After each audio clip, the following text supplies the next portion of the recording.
ये आपका स्वागत है। मैं विवेक बिंद्रा, मोटिवेशनल स्पीकर और बिजनेस कोच। आपने ठीक देखा थंबनेल, थोड़ी मुस्कुराहट आ गई आपके चेहरे पे। आज की वीडियो में मैं 3 स्ट्रैटेजीज बताऊंगा अपने आप को इवैल्यूएट करने की, प्रोडक्ट को इवैल्यूएट करना, कॉम्पिटेंस को इवैल्यूएट करना, परफॉर्मेंस को इवैल्यूएट करना। मैं tips, secret, strategies, frameworks, execution पे काम करता हूं। जड़ें मजबूत करने वाला वीडियो है ये 3 स्टेप का। इसके बाद एक वीडियो और देने का भी मन है मेरा। शायद ही ऐसी कोई बड़ी मल्टी लेवल मार्केटिंग की कंपनी बची हो जिसके ओनर, प्रमोटर, चेयरमैन या डायरेक्टर ने मुझसे पर्सनल आके कोचिंग ना ली हो या मेरा लीडरशिप फनल ना अटेंड किया हो। सीनियर लीडर्स ये जानते हैं कि बिजनेस हो हल्ला शोर शराबे से नहीं बढ़ता। बिजनेस बढ़ने के लिए आपको फ्रेमवर्क, वो समझ, वो स्ट्रैटेजीज बनानी बहुत जरूरी है ताकि आप उन फ्रेमवर्क्स को एग्जीक्यूट कराएं और फ्रेमवर्क बिजनेस चलाएं। आप बैठे आराम से। फ्रेमवर्क कैसे चलाते हैं ये 3 बातें सुनिएगा ध्यान से, जिसमें मैं आपको स्टेप बाय स्टेप बताना चाहता हूं। पहले लेंगे प्रोडक्ट इवैल्यूएशन। सुनने में थोड़ा सा टेक्निकल लगता है, अंग्रेजी जैसा लगता है, घबराइए मत, सरल भाषा में बताऊंगा। सबसे पहले जिस भी कंपनी में आप काम कर रहे हैं, वो प्रोडक्ट इवैल्यूएशन का पहला स्टेप अपने प्रोडक्ट की नीड और अर्जेंसी पहचानने की कोशिश करो। मार्केट में जो प्रोडक्ट आप बेच रहे हैं उसकी जरूरत कितनी है। कई बार हम लोग कैसा माल लेके आते हैं, वो लेके आते हैं जिसमें मार्जिन ज्यादा है, वो नहीं लेके आते जिसकी नीड ज्यादा है। इसका सेकंड पॉइंट समझिए, identify the uniqueness of the envision product. ये बड़ा इंपॉर्टेंट है सेकंड पॉइंट। जो माल आप बेच रहे हैं वो कितना यूनिक है।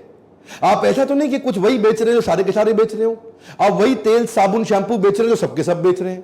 आप वही टूथपेस्ट बेच रहे हो सबके सब बेच रहे हैं। अगर वो टूथपेस्ट है भी कितनी यूनिक है, अगर वो तेल, साबुन, शैंपू है भी कितनी यूनिक है। ऐसा तो नहीं कि कोई भी कॉपी मार लेता आकर के एमएलएम चालू कर देता है, लो जी मेरा भी टूथपेस्ट पकड़ो। इसलिए सबसे पहले प्रोडक्ट इवैल्यूएशन बहुत जरूरी है, क्योंकि अगर प्रोडक्ट ही गलत हो गया, प्रोडक्ट ही ऐसा है जिसका रीपर्चेज ही ना आए, तीसरा पॉइंट क्या है, रीपर्चेज, उसका रेकरिंग रेवेन्यू ही ना आए, तो फायदा क्या हुआ जी। अच्छे ग्लोबल जायंट्स हमेशा पीएसपी बिल्ड करते हैं, प्रॉब्लम सॉल्विंग प्रोडक्ट। वो प्रोडक्ट जिससे मार्केट की बड़ी बर्निंग प्रॉब्लम सॉल्व हो रही हो। तो जो आप एमएलएम में बेच रहे हो, ऐसा तो नहीं कि जी आप भी वही बेच रहे हो जो सारे बेच रहे हो, कोई बर्निंग प्रॉब्लम आप सॉल्व ही नहीं कर पा रहे। ये सब वो ब्रांड है जिनको एडवर्टाइजमेंट नहीं करना पड़ता, प्रॉब्लम सॉल्विंग प्रोडक्ट तैयार कर गए। एनीवेज वो ट्रेडिशनल ब्रांड है। आप मल्टी लेवल मार्केटिंग में है, सोचिए कि माल जो प्रोडक्ट आपका है उसको जरूर इवैल्यूएट कर लीजिए। और अगला है कॉम्पिटेंस इवैल्यूएशन। अपना भी तो कॉम्पिटेंस इवैल्यूएशन करना पड़ेगा आपको।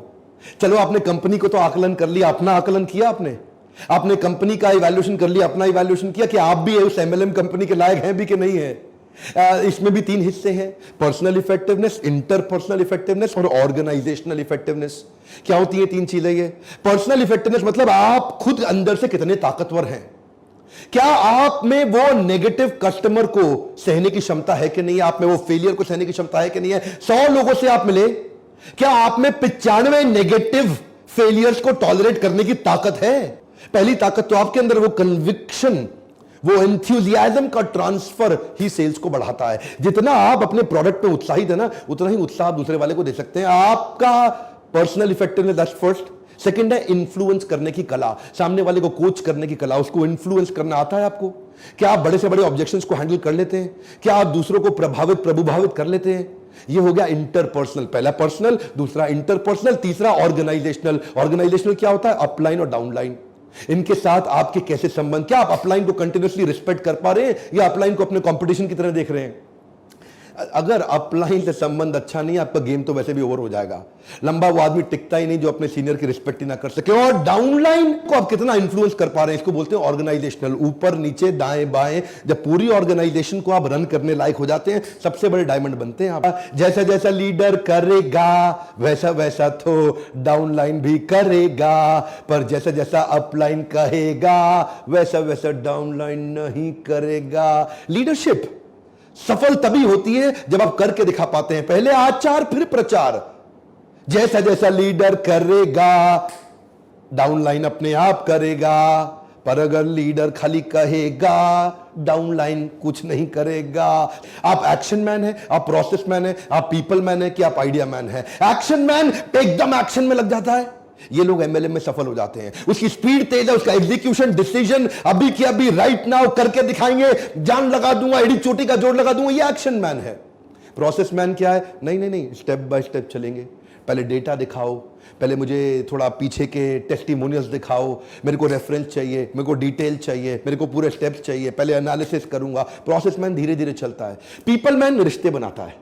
लोगों के साथ जुड़ के चलता है। और आइडिया मैन, उसको फंसा दो, वो नया आइडिया निकाल देगा, नया ऑल्टरनेट निकाल देगा, नया सोल्यूशन निकाल देगा। वो क्रिएटिव थिंकिंग है। एमएलएम के अंदर एक्शन और आइडिया का कॉम्बिनेशन चलता है, एक्शन पीपल का कॉम्बिनेशन चलता है। लेकिन अगर आपका प्रोसेस में स्कोर ज्यादा, क्योंकि हम आपका टेस्ट लेते हैं ना, पूरा इवैल्यूएशन करते हैं डिटेल में, और आपको रिपोर्ट बना के बता देते हैं कि आप एमएलएम में चलेंगे या नहीं चलेंगे, और चलेंगे तो क्या करना है, नहीं चलेंगे तो क्या करना है। अपने आप को चेक कर लिया। अब परफॉर्मेंस एनालिसिस। भैया आप घुस तो गए कंपनी में, एमएलएम में ज्वाइन तो कर गए, अब 5 स्टेप में देखिए कि आपकी परफॉर्मेंस ठीक आ रही है कि नहीं आ रही है। क्या आपके स्कोर बोर्ड बना पा रहे हैं आप? क्या आप अपने एफर्ट स्कोर और अपने रिजल्ट स्कोर, ध्यान दीजिएगा, मैं इसको बोल रहा हूं, ऐसा ऐसा हाथ कर रहा हूं, ये एफर्ट स्कोर, मेहनत का स्कोर, और ऐसा ऐसा कर रहा हूं, मतलब नोट कितना आ रहा, आपका महीने का इनकम कितना आ रहा, रिजल्ट स्कोर। ये वाला स्कोर अलग है, ये वाला स्कोर अलग है। जब ये वाला स्कोर एफर्ट वाला कंट्रोल में आएगा, तभी ये वाला जो मंथली चेक आता है, आपको वीकली पे आउट मिलता है, वो कंट्रोल में आएगा। तो एफर्ट स्कोर को कंट्रोल में करने के लिए पहले आपको 5 स्ट्रैटेजी की वर्कशीट बनानी होगी। बड़ी सिंपल है। मेरी ये मत समझिए कुछ स्ट्रैटेजी वर्कशीट, अरे पता नहीं क्या होता है। अरे मेरा काम ये है कि मैं साधारण भाषा में आपको एम्पावर कर दूं। बिजनेस करने के लिए खाली पागल की तरह भागना नहीं है, दीवार को धक्का नहीं लगाते, दरवाजे को धक्का लगाते। वही सिखाता हूं आपको कि मछली को पेड़ पे नहीं चढ़ाना, पानी में कैसे चलेगी। आपकी कॉम्पिटेंस, आपकी ताकत को एंगेज करेंगे। आपकी ताकत है इस तरफ और आप भाग रहे हैं इस तरफ, अरे मेहनत ज्यादा लगाओगे, रिजल्ट आएगा नहीं। आजकल मेरे हर बैच में, हर इवेंट में एमएलएम के लीडर्स तो जरूर ज्वाइन करते हैं।